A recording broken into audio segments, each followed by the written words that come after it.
kita jarang berlatih untuk yakin dengan janji dan jaminan Allah. Harusnya ini yang kita lakukan. Karena ilmu tidak cukup. Tahu ilmu berenang, tidak pernah berlatih berenang, dia tetap tidak akan bisa berenang. Belajar mengenal Allah, tapi tidak bermujahadah, melepaskan hati dari selain Allah, susah, walaupun ilmunya banyak.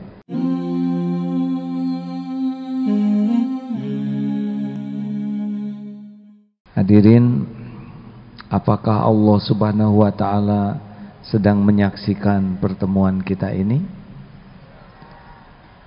Boleh dijawab.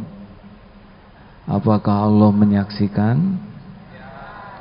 Apakah Allah mengetahui segala yang terjadi? Adakah yang tersembunyi bagi Allah? Adakah yang bisa dirahasiakan di sisi Allah? Adakah yang bisa lari dari kekuasaan Allah? Jawab. Apakah Allah tahu pikiran kita? Tahu isi hati kita? Apakah Allah tahu persoalan kita? Apakah Allah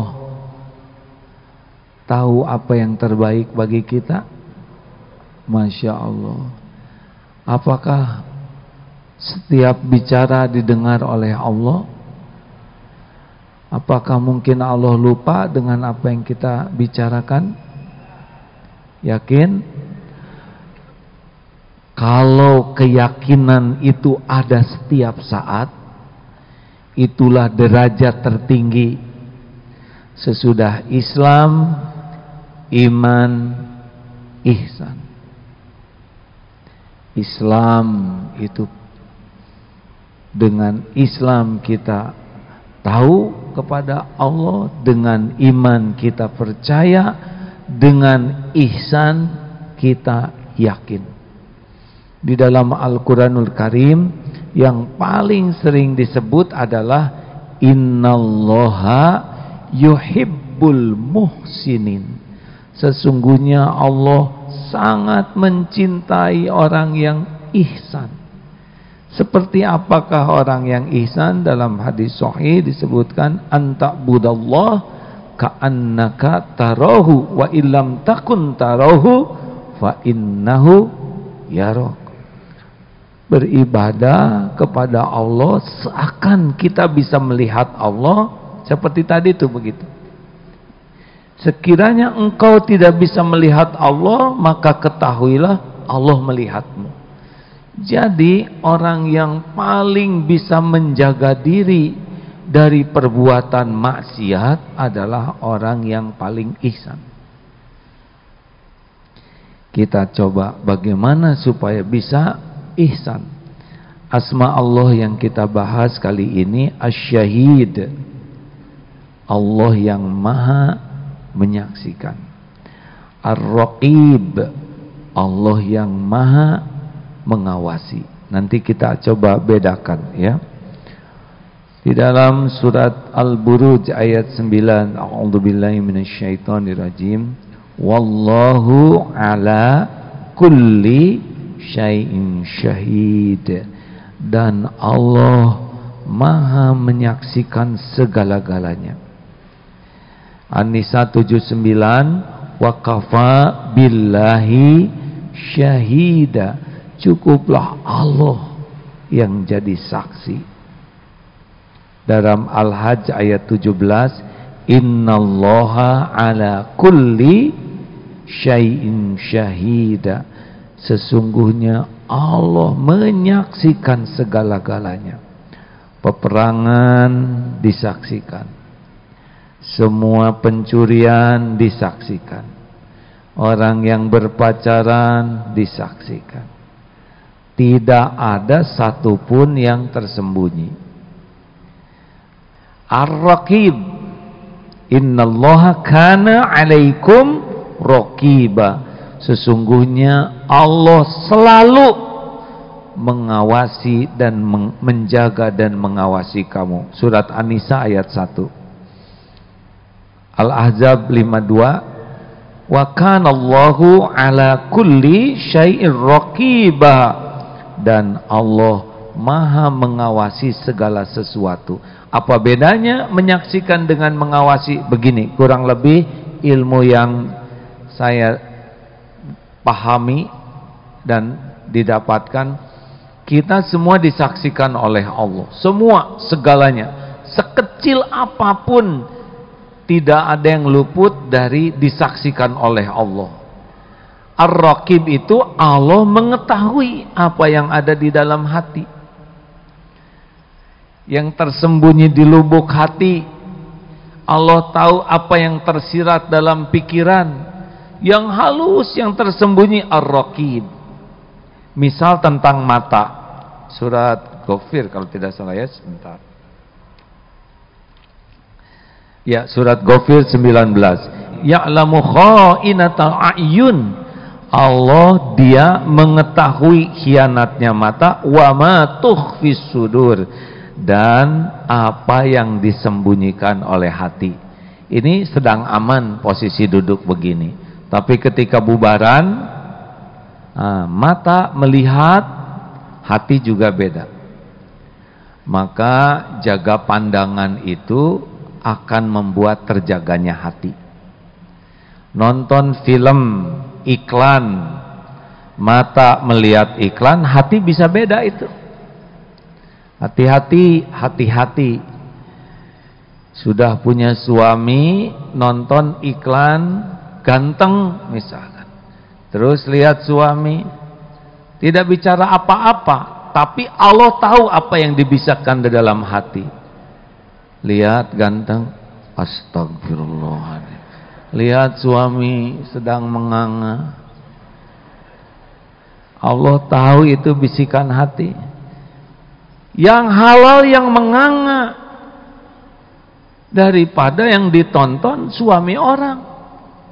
Hati-hati ibu, bapak, apalagi lelaki.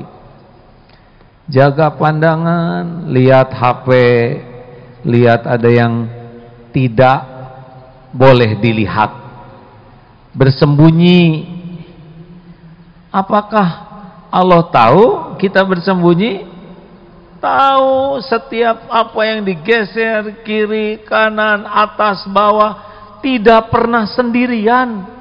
Selain kita lihat HP, malaikat juga lihat apa yang kita lihat dan mencatatnya, dan Allah juga menyaksikan apa yang sedang kita lakukan. Dan satu lagi nih, Allah Maha tahu nafsu, pikiran kotor yang ada di hati karena apa yang kita lihat. Itulah sesungguhnya yang harus kita miliki keyakinan itu. Sehingga kalau yakin Allah Asy-Syahid dan Ar-Raqib, baiknya itu bukan baik hanya lahiriah, tapi baik sampai lubuk hati yang paling dalam.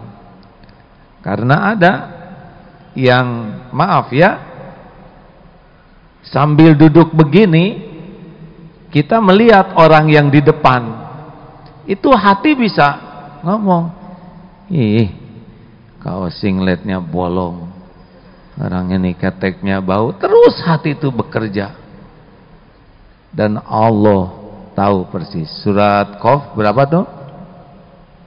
Walaqad khalaqnal insan wa na'lamu ma tuwaswisu bihi nafsuh wa nahnu aqrabu ilaihi min hablil warid. Dan kami menciptakan insan dan kami mengetahui apa yang dibisikkan di dalam hati. Wa nahnu aqrabu ilaihi min hablil warid, dan kami lebih dekat kepadanya daripada urat lehernya. Ini penting sekali bagi umat Islam, tidak hanya paham Islam, tapi juga harus mengamalkan, dan tidak cukup hanya amalan lahiriah, tapi harus sampai ke amalan hati. Karena Allah, innallaha la yanzuru ila suwarikum wa amwalikum walakin yanzuru ila qulubikum wa a'malikum. Allah tidak melihat rupa, karena rupa ini bikinan Allah, dan tidak melihat hartamu, tapi Allah melihat hati dan amalmu. Jadi inilah asy-syahid melihat amal, ar-raqib melihat hati. Begitu kurang lebih sederhananya. Lanjut. Kenapa jadi pada melongo begini? Pernahkah kita sendirian dalam hidup ini? Jadi ya sebelum menjawab dipikir dulu. Pernahkah kita sendirian dalam hidup ini? Bagus, tidak. Kenapa tidak sendirian? Ada Allah. Ada juga ciptaan Allah namanya malaikat. Itu tidak pernah sendiri. Ini ada syair. Apabila engkau bersendirian dengan waktu pada suatu hari, maka janganlah engkau berkata, aku sendirian. Tapi katakanlah, aku selalu ada yang mengawasi. Hadirin, zaman sekarang ini ada CCTV. Benar? Orang masuk ke dalam lift, ada CCTV. Dikit-dikit ada yang mengawasi. Mau telepon, disadap, langsung bagus omongannya. Padahal semua alat teknologi itu diciptakan oleh Allah sesungguhnya untuk melangkah lebih yakin kepada sesuatu yang tidak terlihat, yaitu yang gaib, Allah Subhanahu wa taala. Makanya orang yang selalu merasa diawasi oleh Allah, apa hikmahnya? Sulit berbuat maksiat. Nih, bagi yang belum nikah, kalau nanti telepon, Dek, boleh aku bicara kepadamu? Silakan. Ada siapa di situ? Ada Allah. Aduh, jangan langsung solehah dong, yang normal dulu saja. Mas, langsung saja bicaranya. Sebetulnya enggak Mas, enggak usah ribet-ribet ya. Setiap perkataan itu didengar oleh Allah Mas, dicatat. Tidak usah ada rayuan-rayuan gombal. Apa maksudmu? Wah, kalau bicara begini saya jadi susah, batal deh saya melamarmu. Alhamdulillah, berarti Allah mengabulkan. Baru saja saya sholat istiqoroh. Ya Allah, sekiranya ini baik bagi dunia akhirat saya, mudahkan jodoh ini. Tapi kalau tidak baik, maka jangan ya Allah. Pas Mas nelpon langsung mau membatalkan, berarti terkabul doa saya. Terima kasih ya. Assalamualaikum warahmatullahi wabarakatuh. Tutup, beres. Idealnya begitu. Tidak perlu banyak rayuan. Dan yang membulak-balik hati adalah Allah. Masih ingat cerita tentang tukang bunga? Hadirin, kalau masih, kalau enggak harus jelas. Kan? Ada yang ingat tidak? Ingat? Silakan saja diingat-ingat kalau gitu. Saya menceritakan ini bahwa kalau nanti mau punya jodoh, tidak usah dengan cara-cara yang tidak Allah sukai, karena yang menentukan jodoh itu adalah Allah. Perlu saya ceritakan kembali? Kalau perlu, kalau tidak. Al-Kisah, ini bukan hadis, bukan riwayat dari sahabat, cuma cerita. Ada orang yang membeli bunga untuk calon istrinya. Pak, beli bunga bukan setangkai, Ya segitulah secukupnya. Waduh, untuk siapa dek? Ini untuk calon istri saya. Oh, romantis sekali ya. Ya begitulah, namanya juga ikhtiar. Kagum si bapak. Baru juga merapa langkah keluar, balik lagi. Beli deh pak, 1 paket lagi. Loh, ini untuk siapa lagi dek? Adiknya juga manis pak. Jaga-jaga aja. Kalau enggak jadi dengan kakaknya, ya mudah-mudahan dengan adiknya untuk cadangan lah pak. Beli. Mulai terpikir, ini anak serakah banget, kata tukang bunga. Tidak lama kemudian balik lagi. Loh, balik, ya 1 lagi pak. Ini untuk siapa?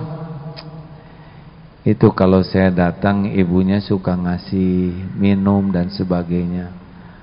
Manis juga pak, ya buat ibunya pak. Jengkel si tukang bunga. Ini anak kurang ajar. Kakaknya, adiknya, ibunya, tapi tidak berani bicara. Udah laku bunganya. Datang, nah, senang sekali calonnya. Adek ini, adeknya bahagia. Bu, ibunya juga ceria. Sedang ngobrol, bel bunyi. Bapak datang, bapak datang. Rupanya datang ayahnya. Tiba-tiba dia berdoa, khusyuk sekali, merunduk begini, panjang sekali, sampai si calon itu berbisik, Kang, ternyata saya baru tahu Akang ini orangnya religius sekali, doanya lama dan khusyuk dari tadi. Saya juga baru tahu Neng, ternyata bapak kamu tukang kembang. Begitulah hadirin sekalian. Mengerti?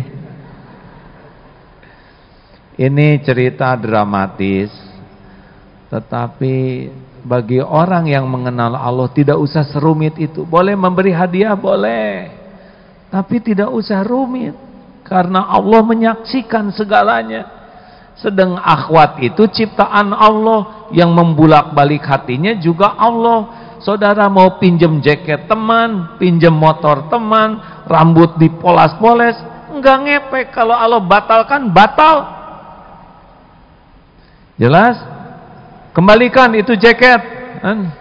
Kan biasanya kalau mau apel teh pinjem jaket demi kelihatan keren. Motor ganti-ganti, padahal kerjanya di bengkel. Mau apa? Hadirin, yakinlah Allah menyaksikan segalanya. Pada waktu ada Ustadz Adi Hidayat, AA menyambut beliau dengan kisah ini. Mau didengarkan? Maaf hadirin, ini kisahnya sangat-sangat sederhana, tapi berkaitan dengan keyakinan seorang ayah yang ingin mengajari anaknya ilmu yakin. Anak datang, Pak, saya mau dharma wisata, minta uang 70.000. Ya nak, besok sholat dulu jamaah ya, minta ke Allah. Besoknya sholat subuh jamaah, maghrib jamaah. Ya Allah, minta rezeki supaya besok bisa dharma wisata. Bapak saya nggak mau ngasih uang. Nggak usah begitu nak doanya ya. Minta ke Allah, jangan nyebut-nyebut bapak. Hari Jumat, berangkatnya di Sabtu, diberi oleh bapaknya, Nina uang. Alhamdulillah terkabul ya Allah. Dengerin nak, uang ini berikan kepada temanmu yang tidak punya ongkos. Saya mana Pak? Insya Allah nanti Allah nolong. Kasihkan saja. Bingung si anak. Ke sekolah, Bu Guru, ada tidak yang tidak punya ongkos? Ada tuh murid yang itu.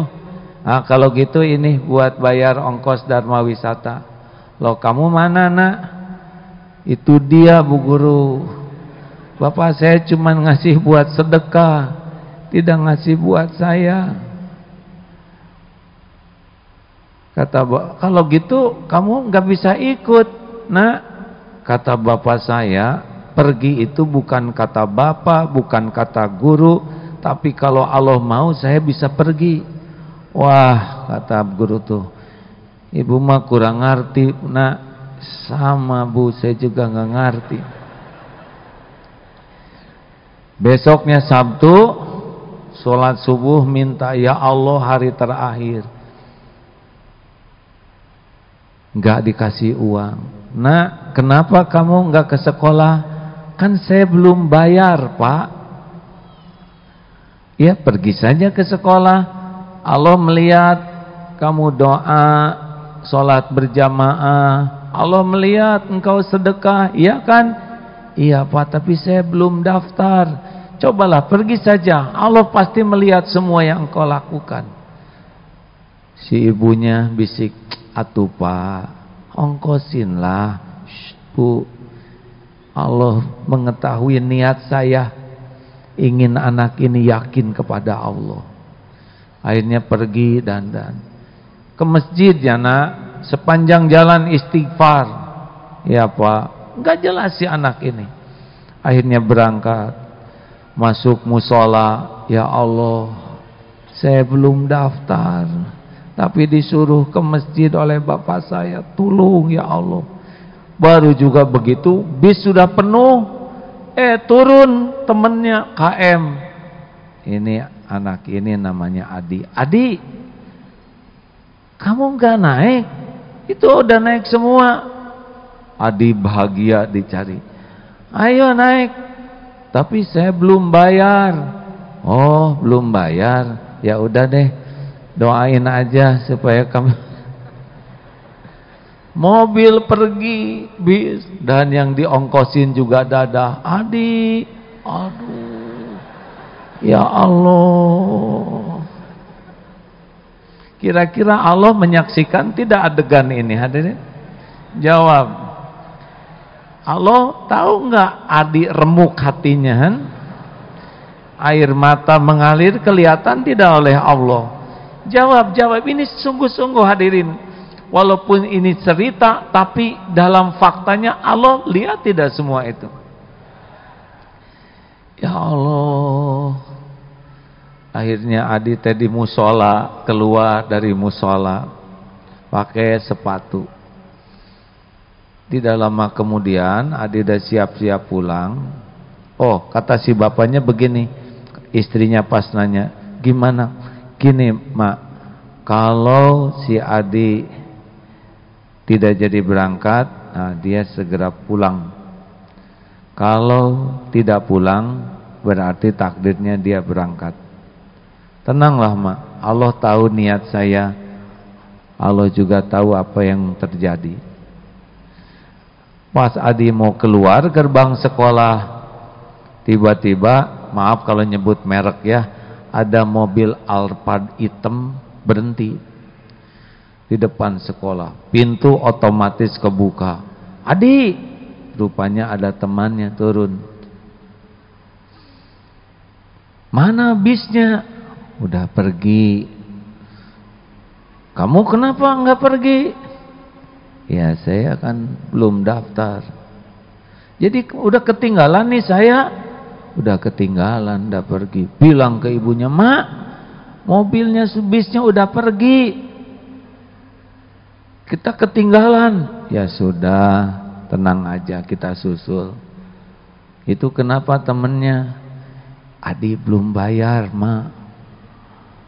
Atuh ajak nemenin kamu sini. Nah Adi, ayo naik sini nak, mau pergi kan? Ayo temenin ini anak saya. Akhirnya naiklah mobil Alphard hitam. Duduk, ya Allah. Pintu nutup sendiri, ya Allah.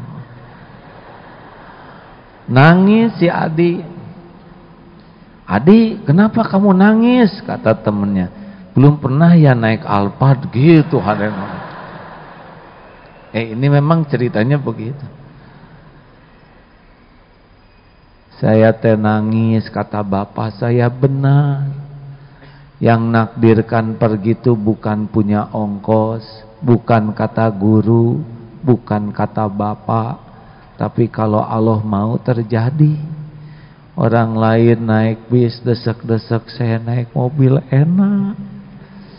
Kata ibunya, kita berhenti dulu di rest area ya, beli dulu makanan. Beli makanan. Ada macam-macam lah, ada pizza, ada roti, ada jus, ada. Nunggu dulu ya adik beres belanja. Nina mau apa kasih? Nangis lagi si adik teh. Lihat makanan banyak. Adik, kenapa kamu nangis melulu? Kata temannya. Ya, yang naik bis mah hanya kebagian roti satu dengan air. Saya mah pizza segala macam. Pendek kata, kesusut jalan. Nah, di rumah nunggu tuh. Nah, kalau tidak berangkat, insya Allah. Kalau si Adi tidak pulang, insya Allah berangkat. Ba'da Isya katanya. Ringrong, assalamualaikum abah. Nah Adi, waduh meluk. Nangis lagi si Adi teh. Abah benar, janji Allah teh benar. Allah teh tidak nyia-nyiakan kebaikan. Adi nangis, bapak nangis, ibu nangis. Merasakan janji jaminan Allah. Tidak banyak di rumah kita yang bermujahadah seperti ini, benar? Kita jarang berlatih untuk yakin dengan janji dan jaminan Allah. Harusnya ini yang kita lakukan. Karena ilmu tidak cukup. Tahu ilmu berenang, tidak pernah berlatih berenang, dia tetap tidak akan bisa berenang. Belajar mengenal Allah, tapi tidak bermujahadah, melepaskan hati dari selain Allah, susah walaupun ilmunya banyak. Salah satu hikmah dari asyahid, waqafa billahi syahida. Mulai sekarang kita harus yakin, ada orang, tidak ada orang, sama Allah ada. Kalau ada orang semangat, tidak ada orang tidak semangat. Ada orang taat, tidak ada orang maksiat. Ciri-ciri itu kita tidak yakin ada Allah. Orang lihat, orang tidak lihat, sama Allah asyahid. Wa huwa ma'akum aynama kuntum wallahu bima ta'maluna basyir. Al-Hadid ayat 4. Dan dia Allah subhanahu wa ta'ala bersamamu dimanapun engkau berada, dan Allah maha melihat apapun yang engkau kerjakan.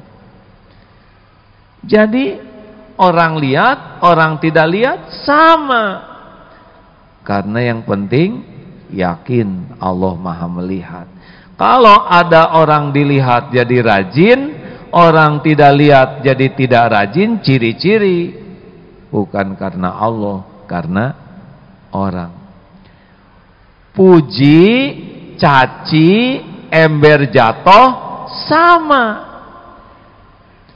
Kalau kita gembira, semangat karena dipuji, tidak semangat karena tidak ada yang muji, patah semangat karena dicaci, berarti karena mulut orang.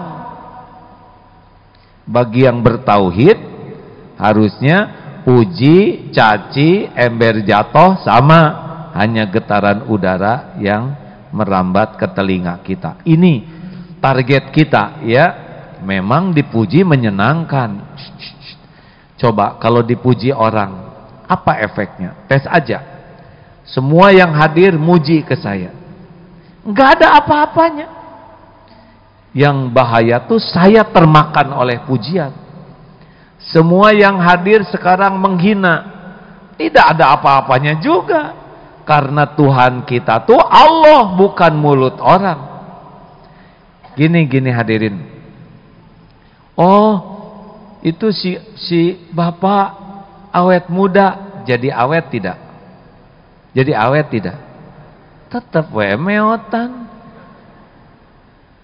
Tidak ada apa-apanya. Omongan orang itu hanya getaran udara yang merambat ke telinga. Cuman itu.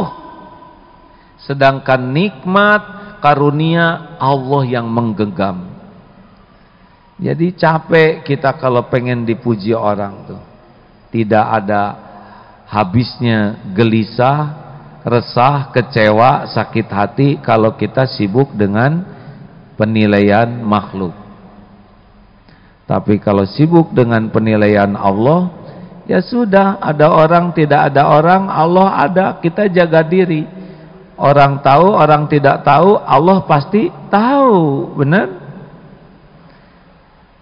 Dan puji caci itu tidak akan mempengaruhi Allah Subhanahu wa taala di dalam memberikan sesuatu kepada kita. Kalau Allah mau memberi kepada kita, innama amruhu idza arada syai'an ayyaqula lahu kun fayakun, pasti terjadi. Ayo rekan-rekan sekalian, mulai sekarang kalau berbuat sesuatu waqafa billahi syahida, cukuplah Allah jadi saksi.